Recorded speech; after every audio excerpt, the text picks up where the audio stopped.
അപ്പോൾ കുമാരൻ ഒരുങ്ങുമ്പോൾ നമുക്ക് ബാംഗ്ലൂർ പോകാം എന്ന് പറഞ്ഞു.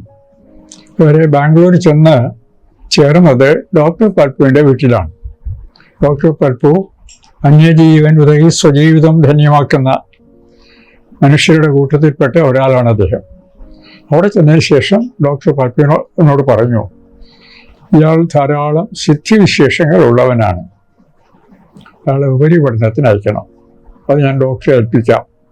അങ്ങനെയാണ് ഡോക്ടറെ ഏൽപ്പിക്കുന്നത്. ബാംഗ്ലൂർ ചെന്ന് അവിടെ നിന്നു തിരിച്ചു പോരാൻ നേരത്ത് പിരിയും എന്ന് ആശാൻ ധരിച്ചിരുന്നില്ല. കുമാരു വിചാരിച്ചത് തിരിച്ച് ഗുരുവിൻ്റെ കൂടെ മടങ്ങിപ്പോകാമെന്നാണ്.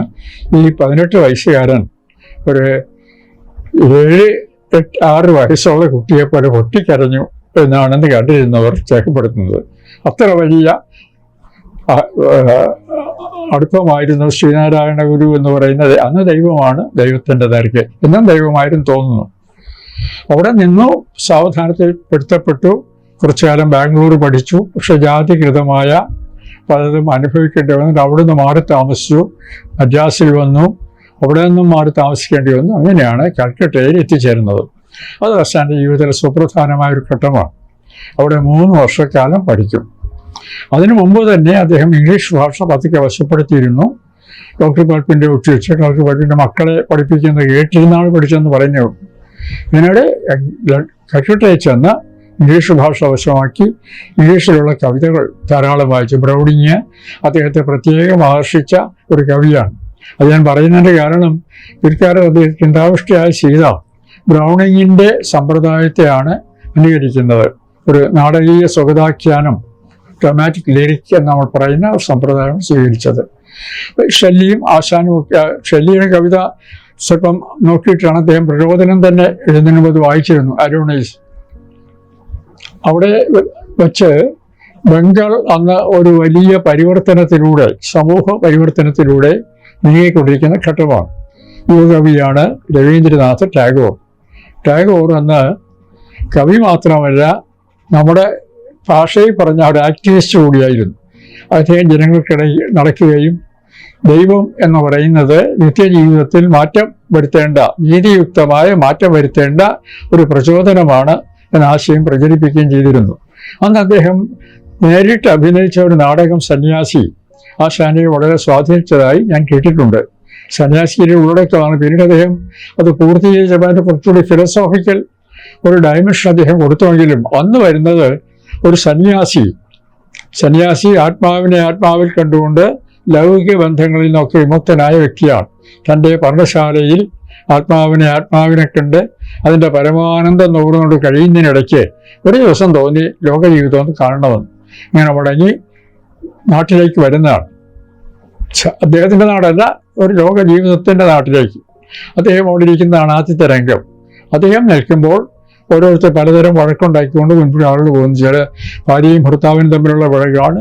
അനുരാഗികളായ 2 പേർ അവരുടെ വിഷയം. അമ്മയെ നോക്കുന്നില്ല എന്ന് അമ്മ പരാതി പറയുന്നു. തമ്മിൽ പണം കടമാറ്റം തമ്മിൽ അടിക്കുന്നു. അപ്പോൾ ഇതെല്ലാം കണ്ടതിന് ശേഷം അദ്ദേഹം പറയും, ഇതാണ് ലോകം.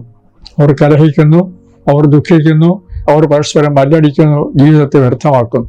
ഞാനാവട്ടെ ഇതിൽ നിന്നെല്ലാം വിമുക്തനായി സച്ചിദാനന്ദ സ്വരൂപത്തിൽ ജീവിക്കുന്ന ഒരാളാണെന്ന് അഭിമാനം കൊള്ളുമ്പോൾ ഒരു പെൺകുട്ടി ഓടി വന്ന്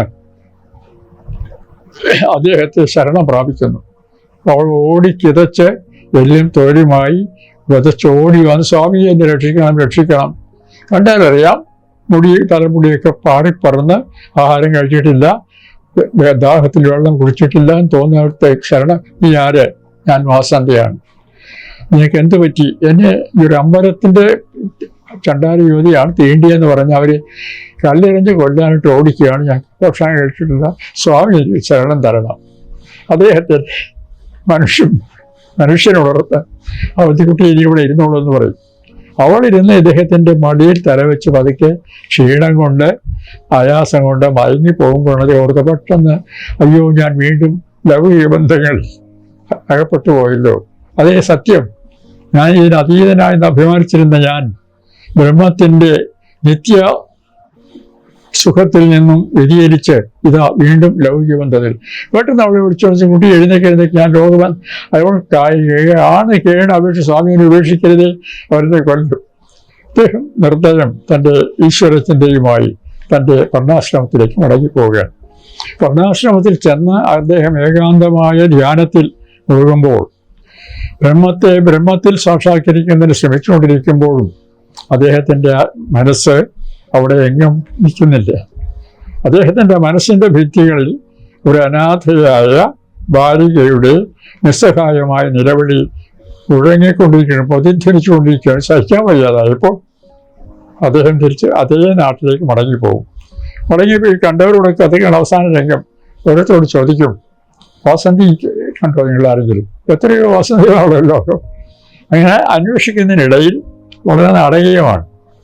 ഒരാൾ പറയും, സ്വാമി ഇറക്കുന്ന ചണ്ടാലിപ്പെണ്ണിനെയാണോ? എന്നാൽ അവൾ മരിച്ചുപോയി. അന്നോ തലേ ദിവസമോ മരത്തിൻ്റെ ചോട്ടിൽ. പെട്ടെന്ന് അദ്ദേഹം ഞെട്ടിയതിന് ശേഷം അദ്ദേഹത്തിന് റിയലൈസേഷൻ, സാക്ഷാത്കാരം ഉണ്ടാകും. ദൈവം എന്ന് പറയുന്നത് ഇതാണ്, മനുഷ്യൻ്റെ വേദനയാണ്, അവൻ്റെ നിലവിളിയാണ്. അങ്ങനെയാണ് അദ്ദേഹം അതിലേക്ക് ഉപേക്ഷിച്ച് സമൂഹത്തെ നന്നാക്കുന്നതിലേക്ക് മടങ്ങി വരുന്നത്. ശ്രീനാരായണഗുരു അല്ലാണ്, അദ്ദേഹം വിജ്ഞാനങ്ങളില്ല. മനുഷ്യ സേവനം എന്ന് പറയുന്നതാണ് ഈശ്വര പൂജ യഥാർത്ഥത്തിലുള്ള. ആ അർത്ഥത്തിൽ ഈ നാടകമൊക്കെ കണ്ട് ടാഗോറിൻ്റെ ഗാനാലാപനം അദ്ദേഹം കേട്ട് കാണും. ആശാൻ ബംഗാളി പഠിച്ചതെന്ന് നമുക്കാർക്കും അറിയില്ല.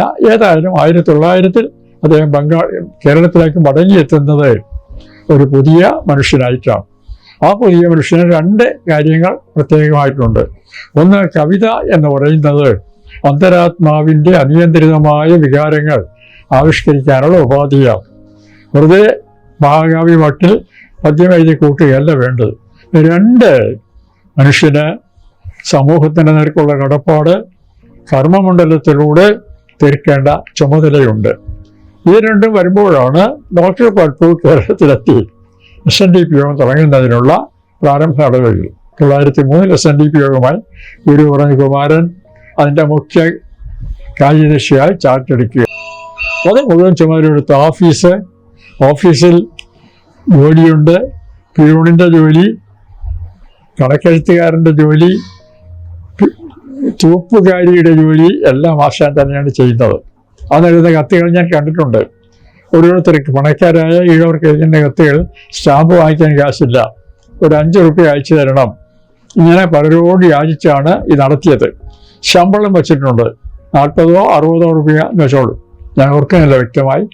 ശമ്പളം എഴുതിത്തള്ളുകയാണ്. എന്ന് വെച്ചാൽ അതിൽ ചെലവ് ഇനത്തിൽ സെക്രട്ടറിക്ക് ശമ്പളം 60 റുപ്യ, അന്ന് തന്നെ വരവ് എൻ കുമാരൻ്റെ സംഭാവന 60 റുപ്യ എഴുതി തരികയാണ് ചെയ്യുന്നത്. അപ്പോൾ ആരോ ചോദിച്ചു, ഇങ്ങനെയാണ് ചെയ്യുന്നത്? അപ്പോൾ അദ്ദേഹം പറഞ്ഞ ഉത്തരം, ഗംഗയിലെ ജലം എടുത്തിട്ട് ഗംഗയിൽ തന്നെ സമർപ്പിച്ചാണല്ലോ നാം പ്രാർത്ഥിക്കുന്നത്. അപ്പോൾ ആ ഒരു മനോഭാവത്തോടു കൂടി ഞാൻ നിങ്ങളോട് ഇത് പറയുന്നത് ഇന്നത്തെ ഈ സംഘടനയുടെ അവസ്ഥ നോക്കാൻ വേണ്ടിയാണ്. ഇത് ചെയ്യിക്കുന്ന ഘട്ടത്തിലാണ് ഗുരുവിനോടൊപ്പം ഒരു യാത്ര ചെയ്തു. പാലക്കാട് ചെന്ന് താമസിച്ചപ്പോൾ അന്ന് അവിടെ അല്പം വിശ്രമം കിട്ടിയപ്പോൾ പ്രചോദിതമായൊരു മുഹൂർത്തത്തിൽ അദ്ദേഹം എത്ര സമയമെടുത്ത് നമുക്കറിയില്ല എഴുതിയതാണ് വീണപൂവ്. വീണപൂവ് ഒട്ടും പ്രചാരമില്ലാത്ത ഒരു പത്രത്തിലാണ് പ്രസിദ്ധീകരിച്ചത്. മിതവാദി കൃഷ്ണൻ ഒരാളുണ്ട്, അദ്ദേഹം അല്ല ഇത് മൂർത്തത്വമാര് നടത്തിയതാണ്. 1907 മിതവാദിയിൽ നിന്ന് എങ്ങനെയോ അത് വളരെ ഇഷ്ടപ്പെട്ട ഒരാൾ CS സുബ്രഹ്മണ്യം പോയിട്ടാണ്. CS സുബ്രഹ്മണ്യം പോയിട്ട് അതെടുത്ത് നീണ്ട ഒരു കുറിപ്പോടുകൂടി ഭാഷാഭൂഷണി പ്രസിദ്ധീകരിച്ചു. ഭാഷാഭൂഷണി എന്ന മലയാള മനോരമയുടെ പത്രമാണ്. കണ്ടത്തിൽ വർഗീസ് മാപ്പോയുണ്ട്, വലിയോയി തമ്പുരാൻ്റെ അതിലെ ഏറ്റവും പ്രധാനപ്പെട്ട വ്യക്തിയാണ്. ഇവിടെ എല്ലാം ശ്രദ്ധയോൾപ്പെട്ടതോടുകൂടി ഇതൊരു കവിതയാണ്, പുതിയതരം കവിതയാണ്. അതിന് ഒരുപാട് അംഗീകാരം കിട്ടി. അതാണ് ആ സ്ഥാനത്തോടൊക്കെ. അത് 1907 ഏതാണ്ട് കാലത്ത് തന്നെ നളഞ്ഞിയുടെ രചന ആരംഭിച്ചിരുന്നു, നല്ല ഹൈമവത ഭൂവിലേറെയായി കൊല്ലം എന്ന. പക്ഷെ അത് പിന്നെയും ഒരുപക്ഷെ സർഗാത്മകതയുടെ പ്രത്യേകതയായിരിക്കാം 1910 മാത്രമേ അത് പ്രസിദ്ധീകരിക്കുന്നുള്ളൂ. ഇത് പ്രസിദ്ധീകരിക്കുമ്പോൾ അദ്ദേഹത്തിന് ഒരാഗ്രഹം ഉണ്ടായത് AR രാജരാജവർമ്മയെ കാണണം, അദ്ദേഹത്തിൻ്റെ അവതാരിക കിട്ടണം എന്നാണ്. ഈ രാജരാജവർമ്മ വളരെ വ്യത്യസ്തനായ ഒരു തമ്പുരാനായിരുന്നു. വലിയ കോയി തമ്പുരാൻ തന്നെ ആയിരുന്നു. എല്ലാവർക്കും ആശീർവാദം കൊടുക്കും, പ്രോത്സാഹിപ്പിക്കും, കവിതരംഗത്തൊക്കെ സ്ഥാനമാനങ്ങൾ കൊടുക്കും. രാജരാജവർമ്മ അങ്ങനെയല്ല. ഇപ്പോൾ പള്ളിക്കൂടത്ത് കോളേജിൽ പഠിപ്പിക്കുന്ന കാലത്ത് തമ്പുരാക്കന്മാർക്ക് പ്രത്യേക സ്ഥലം കൊണ്ടിരിക്കാൻ, ഞാൻ പഠിപ്പിക്കാൻ വന്ന ഘട്ടത്തിൽ വരെ അവർക്ക് പ്രത്യേക സ്ഥലം കൊണ്ടിരിക്കാൻ വ്യക്തിത്വമുണ്ട്. ടീച്ചർ വന്ന് അവർ എഴുന്നേക്കില്ല, അവിടെ ഇരിക്കും. മറ്റ് കുട്ടികൾ, കാരണം ടീച്ചർ പ്രജകളാണ് അവരുടെ, ഞാൻ പ്രജയാണ്, അങ്ങനെ വരുന്നതായിരിക്കാം. പക്ഷേ വേറെ രാജരാജവർമ്മ അവിടെ ഇരിക്കാതെ സാധാരണക്കാരുടെ കൂട്ടത്തിരുന്ന് പഠിക്കുന്ന ആളായിരുന്നു. അദ്ദേഹം തമ്പുരാനേക്കാൾ വലിയ മനുഷ്യനായിരുന്നു. ആ മനുഷ്യത്വം അദ്ദേഹത്തിൻ്റെ പ്രത്യേകതയാണെന്ന് ആദ്യം പെരുമാറിയപ്പോൾ തന്നെ ആശാന് തോന്നി. എന്ന് മാത്രമല്ല, അഗാധ പണ്ഡിതനാണ്. സംസ്കൃതത്തിൽ ആംഗല സാമ്രാജ്യം എന്ന മഹാകവി എഴുതിയിട്ടുണ്ട്. മറ്റ് പല കവിതകളും എഴുതും. പിന്നെ വ്യാകരണം, ഭാഷാശാസ്ത്രം, പിന്നെ ഗദ്യത്തിനുള്ള പ്രോത്സാഹനം, ഇങ്ങനെ ഒരു മലയാളത്തിലെ ഒരു നവോത്ഥാനത്തിൻ്റെ ശില്പി എന്ന മട്ടിൽ കണ്ടത് രാജരാണ്. അദ്ദേഹത്തെ കൊണ്ടാണ് ഞാൻ അവതാരി എഴുതിയത്. അദ്ദേഹം വളരെ അവതാരിപൂർവ്വം ഗതാനുഗതികത്വത്തെക്കാൾ നവനവോല്ലേഖ കൽപ്പനയിലാണ് കവികൾ അധികം ശ്രദ്ധിക്കേണ്ടതെന്ന് ഈ കവി ഒറ്റ വാക്യം മതി. അതിൽ കുമാരനാശാൻ തോന്നിയ കൃതജ്ഞത ചെറുതല്ല. അത് കഴിഞ്ഞ് അതിൻ്റെ വിജയമാണ്, ഗംഭീര വിജയമായിരുന്നു നിറഞ്ഞു കിട്ടിയത്. അനേക മാസം അന്നൊരു സഹൃദയ സംഘം കേരളത്തിലുണ്ടായിരുന്നു. അവർ ഇങ്ങനെ ഉയർന്നു വരുന്ന ഘട്ടത്തിൽ രണ്ടാമത്തെ കവിത അദ്ദേഹം എഴുതും. അതും ഒരു തരം, ഞാനതിനെപ്പറ്റി എഴുതിയിരിക്കുന്നത് ഒരു ദിവാസ്വപ്നത്തിൻ്റെ ആവിഷ്കരണം എന്നോ മറ്റോ ആണ്, ഞാനത് മറന്നുപോയി. ഒരു സ്വപ്നതുല്യമായ അവസ്ഥയാണ് ലീലയെ നളിയിൽ നിന്നുള്ള വ്യത്യാസം. ഇതിൻ്റെ അനുരാഗ കഥകളെ പറ്റി പറയുകയാണ്. ലീല വിവാഹിതയാണ്, നളിനി വിവാഹിതയല്ല. കുട്ടിക്കാലം ശൈശവം മുതൽ അനുരാഗം അങ്കുരിച്ച ഹൃദയവുമായി തൻ്റെ കാമുകനെ തേടി നടക്കുകയാണ്. കിട്ടാതെ വന്നപ്പോൾ ആത്മഹത്യ വരെ മുതിർന്നവളാണ്. ഒന്ന് കണ്ടപ്പോൾ പറയുന്നത്, എൻ്റെ തേകധനമങ്ങ് അല്ല, ഭാരം ഉള്ളിലഴലായി, ജീവിതം ഭാരമായി, പറയാതൊഴിക്കുകിൽ തീരുകില്ല. ആരോട് പറയും? ധരയിൽ ഭവാനൊഴിഞ്ഞാരുമില്ല. അത് കേൾക്കും. ലീലയിൽ വരുമ്പോൾ ഇത് ഈ അവസ്ഥ മാറും.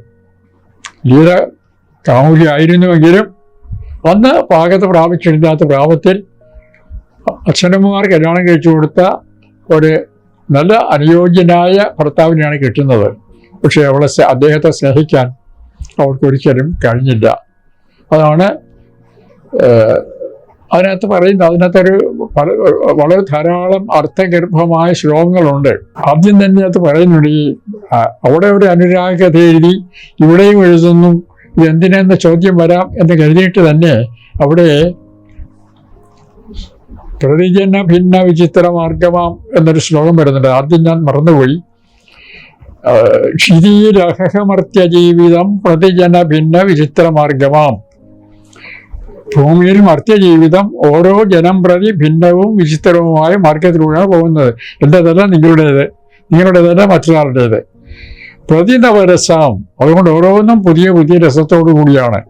അതിനാൽ കൃതികൾ സുകൃതികൾ, മനുഷ്യകഥാനുഗായികൾ, മനുഷ്യകഥ അനുഗാനം ചെയ്യുന്ന കവികൾ സുകൃതികളാണ്. കാരണം അവർക്ക് ആവർത്തിക്കേണ്ടി വരുന്നില്ല. ഓരോ മനുഷ്യരിലും ഓരോ തരത്തിലാണ് ഓരോ ഭാവവും ഉണ്ടാകുന്നത്. ഭക്തിയാണെങ്കിൽ ഭക്തി, അനുരാഗമാണെങ്കിൽ അനുരാഗം. അതിന് മറ്റൊരർത്ഥമുണ്ട്, അതൊക്കെ ഞാൻ പറയുന്നത് അവിടെ തീരില്ല. അത് കാഴ്ചയാണ് ഇതാണ്. അപ്പം ലീല ഭർത്തൃമതിയാണ്, പക്ഷേ കാമുകനെ മറക്കാൻ സാധിക്കുന്നില്ല. അങ്ങനെയാണെങ്കിൽ അവൻ ഒരു വിശ്വസ്തനും ഉണർന്നിടാതെയായി. ഭർത്താവ് മരിച്ചു എന്നർത്ഥം. മരിച്ചതിന് ശേഷം കൊന്നതാണെന്നും ഒരു കുട്ടികൃഷ്ണന്മാരെ വാദിക്കുന്നുണ്ട്. നളിനി ഭർത്തൃഘാതിനിയാണ്. ആണെങ്കിൽ തന്നെയും തൻ്റെ ചാരിത്രം ഭംശിക്കാൻ വന്ന കാട്ടാളൻ, അവൻ തീന്ന് രക്ഷിച്ചതാണെങ്കിലും കാട്ടാളനെ ദമയന്തി ശപിച്ചതുപോലെ ഒരു ശാപമായിട്ട് കണക്കാക്കിയാണ് എന്നാ പറയുന്നത്. ആളുടെ വാദം വളരെ ഭദ്രമാണ്, വളരെ ഉറച്ച. പക്ഷെ അത് പ്രധാനപ്പെട്ട പ്രമേയമല്ലത്. തിരിച്ചു വന്നാണ് കാമുകനെ കാണാൻ വരുന്നതും കാമുക സമാഗമം ഉണ്ടാകുന്നതും.